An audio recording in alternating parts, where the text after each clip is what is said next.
On August 20th, 2024, did you perform an autopsy on Deianne Warner? Yes. How did you identify her body? So the body was, it was presumed at that point on August 20th. The dental identification came later, verification of Deianne Warner. So initially, they only presumed it was Deianne Warner. That means the autopsy began before any confirmed ID. Legally, this is crucial. It shows how investigators rely on physical evidence and forensic identification to officially tie a body to a missing person. So that's how it was. Okay, so on August 20th, 2024, you presumed it was Deianne Warner, but at a later point in time, you were able to confirm it through dental records? Correct. All right, and do you know how long that took to confirm the identity? Offhand, I don't. All right. When you did the autopsy, I noticed you did an external examination and an internal examination. Is that accurate? Yes. All right, let's talk about the external exam observations first. Just give me a brief overview of what you observed when you received her body. Sure. The body was enclosed in a body bag, as is normal. 2 polyethylene tarps and duct tape? That level of concealment screams premeditation. Think about it. Whoever did this took serious steps to hide the body. What does that say about intent? Drop your thoughts in the comments. Was this panic or planning? Once the body bag was opened, the body was actually wrapped in 2 polyethylene tarps that were secured with duct tape. So that was the initial exposure to the body. Okay. Did you unwrap those two tarps? Yes. Okay. What did you observe when you unwrapped those? There was the body of an adult female. The legs were bound with duct tape. The arms were bound to the torso with duct tape. There was duct tape over the nose, mouth, part of the head. And then there was brown, kind of red debris, sludge. Did the body have any clothing on it? There were what appeared to be pajamas, top and bottom, and underwear. When you say appeared to be pajamas, what do you mean? They looked like just standard ladies' pajamas, but because of the dirt and red, maybe they were light sweats. I don't know, Okay. but I thought they were pajamas. So. Okay. Did you? Was there any jewelry on the body of Miss Warner? Yeah, there were 2 metal posts with clear stones in the right and left ears. This is where it gets grim. Multiple bruises on both cheeks, the shoulder, even the back of the head. These aren't random. These are signs of blunt force trauma, possibly from a struggle. If you were on the jury, what would you infer from this? Pardon me. And there was a metal ring with clear stone on the right 4th finger. Did you observe any injuries to the body of Miss Warner? Once the tape over the head, face, and neck and arms were removed, there were contusions on the right and left cheeks, lateral aspect of the left eye, contusion on the left shoulder. I believe that was it. No, there was a small contusion on the back of the head as well, the scalp. Did you observe any internal injuries? Once we completed our external examination, we proceeded with an internal examination, standard Y incision, opening up the abdominal and chest cavities, and then the head. There were obvious blunt force injuries of the left temporal parietal scalp regions and on top of the skull. There were subdural hemorrhages over the brain, so that's indication of blunt force injury. There were contusions about the tongue, not contusions, but bruises about the tongue, and there were petechial hemorrhages on the epiglottis. Yeah. You use the term epiglottis. So that's why I was looking at if you wanted me to I explain. do need to know, yes. The epiglottis is cartilage tissue that overlays, while we're talking here, it's in an upright position, but as we chew and swallow food or drink water, it'll close over the windpipe so we don't aspirate. So that's what that was. Okay. And you use the term contusions. What does that mean? So bruising, another way of putting Okay, hemorrhaging. hemorrhaging within the muscle, yeah. Okay. I'm going to show you some exhibits and kind of have you walk me through what you observed. I'm going to have you get in front of, does that microphone, You can pull that out. This? Yes. and it doesn't project your voice, it only records, so just make sure you speak into that, please. Okay. And then I'm going to have you stand in front of at least this screen over here. This one here. Yep, please. And then I'm going to pull up photographs, and when you need to point to something to identify it, just let me know, and I will put a laser on here. All right, I'm going to start with exhibit.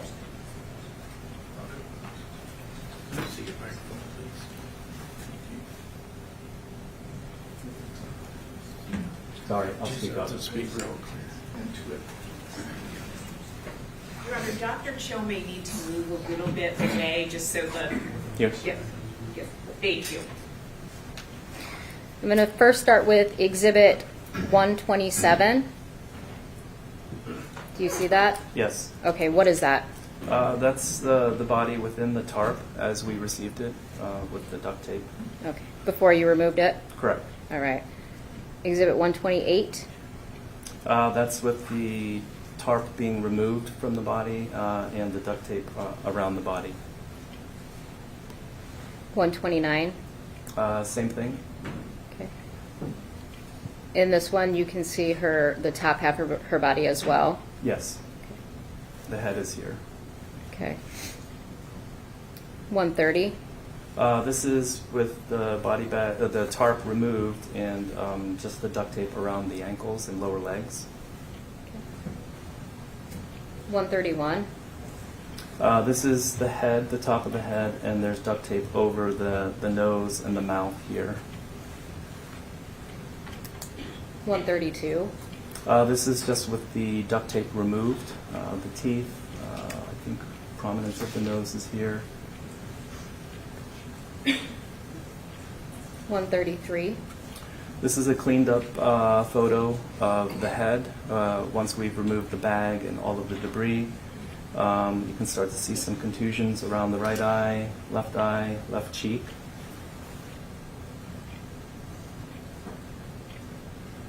Your Honor, is it okay if I ask if everybody can see that clearly, or if I need to point anything on the, we're good? Okay. Exhibit 134. This is just a same kind of area that's being photographed, but from the left side. So you can see better the contusions that are on the left side of the cheek and the lateral aspect of the left eye. Exhibit 135. Left shoulder, there's a contusion on the left shoulder. 136. Just a panned out shot of the shoulder and the head. 137. This is the back of the head, and there's an area of contusion that I was pointing to earlier on myself here.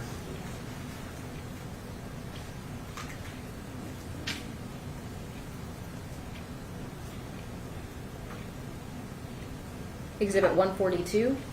This is an anterior, so front view of the head and neck with the head kind of pulled back. This area is a contusion and abrasion on the anterior part or front of the neck.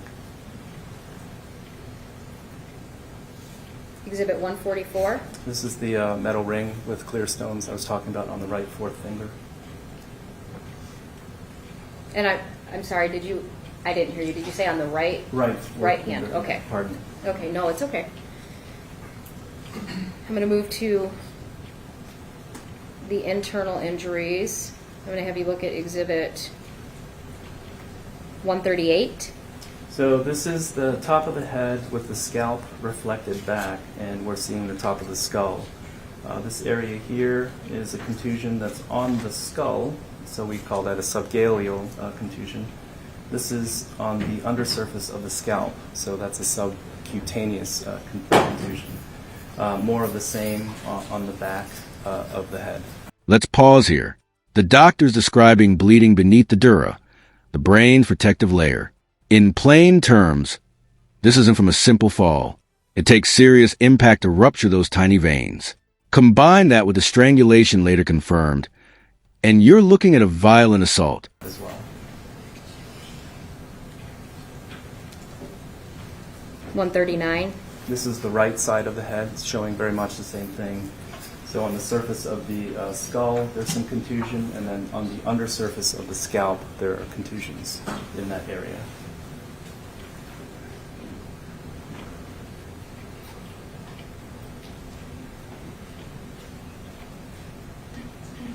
$140.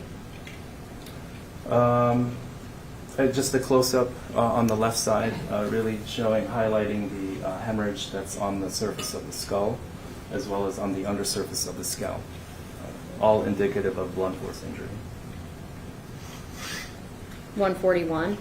This is with the top of the skull removed. This is the surface of the brain, and there's all this residual subdural hemorrhage. So there's been bleeding on the surface of the brain from blunt force injury. 143. So the epiglottis that I had talked about before, that flap, this is the epiglottis here. And what you'll notice are these petechial hemorrhages here. Those hemorrhages shouldn't be there. I think there's also bruising on the back of the tongue, as I had mentioned, and around the areas, but that's the petechial hemorrhages. So you use the word petechial hemorrhaging. What does that mean in layman terms? So petechiae are just pinpoint hemorrhages that occur when there's been intense pressure. And we're talking about the vascular system here. So vessels are carrying blood, and when constricted or compressed, it's just like a hose. The water or the fluid is going to want to go to the path of least resistance. So in this case, the blood will go to the smaller arteries until there's and vessels until there's an endpoint, and then there's nowhere to go, so it'll burst. And that's what gives us those petechial hemorrhages. When you discussed the bruising under the scalp on the left side, Yes. and had the scalp pulled back to look at it? Yes. Okay. Would those injuries necessarily cause the skin to break open? Not necessarily. Okay. And tell me about the internal. I'm going to go ahead and have you can take the stand again, and if I need to show you an additional picture, I will.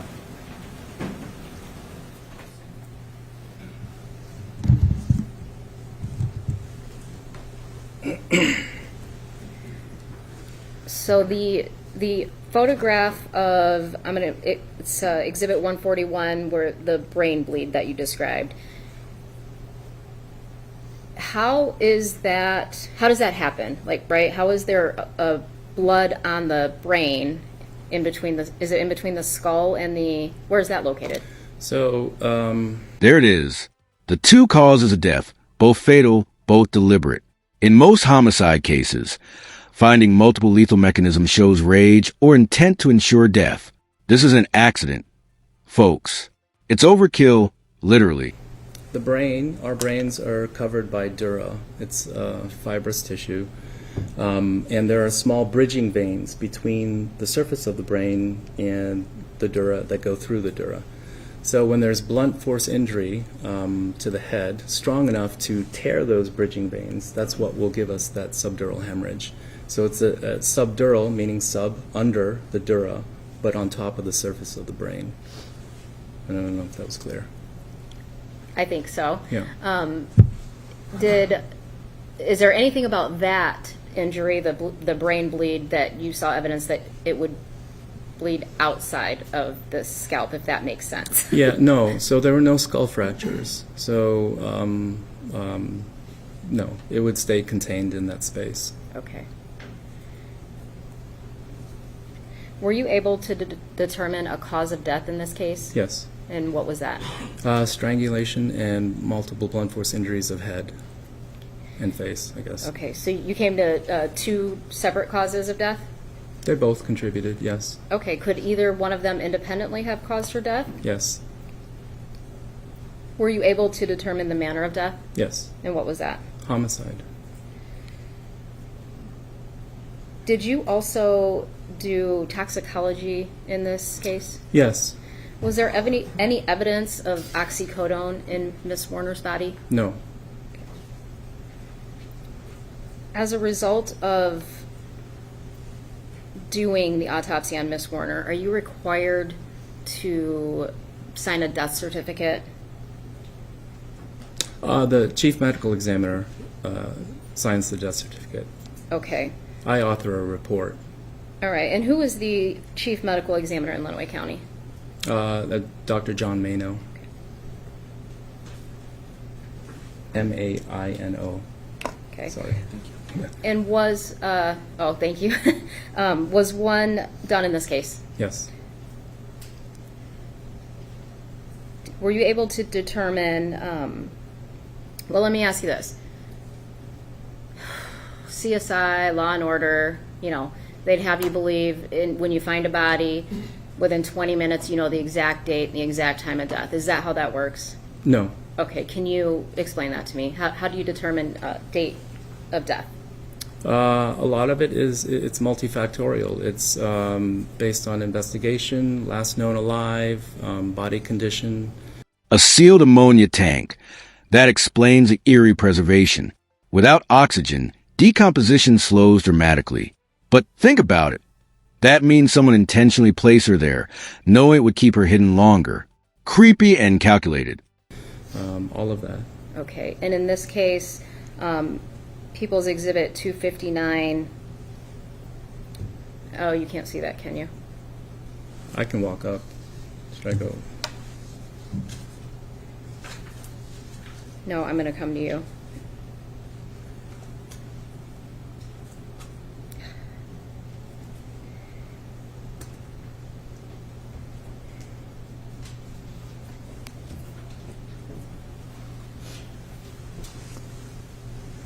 I try to move it. Mm-hmm. Oh, death certificate. Yes.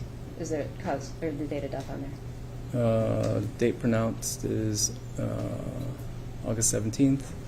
It's Date up of here, death. You can't see.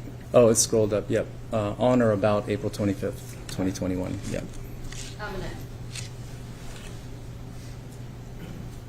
I'm going to ask you that again since I'm back here. Yep. So the date of death on the death certificate, Is on or about April 25th, 2021. was there anything about the condition of Miss Warner's body that made you believe she could not have died on or after April 25th, 2021? No. Okay. She looked a little bit, when I look at the pictures, I'm kind of shocked to see the way her feet are bound, She looks somewhat fairly well preserved. Can you tell me why that's not a concern for you? No, I mean, it was a sealed tank. There was presumably little to no oxygen in it since it's an ammonia tank, anhydrous. So if it was water, H2O, there's your oxygen source that would speed up decomposition, but didn't seem to be any of that. So. Okay, and why does it matter? So the oxygen would speed up decomposition? Yep. I mean, ammonia will too, but obviously at a slower rate. Okay. The lack of oxygen, again, would lead you to not question her date of death as being April 25th, 2021 or later? No. Okay. I have nothing further.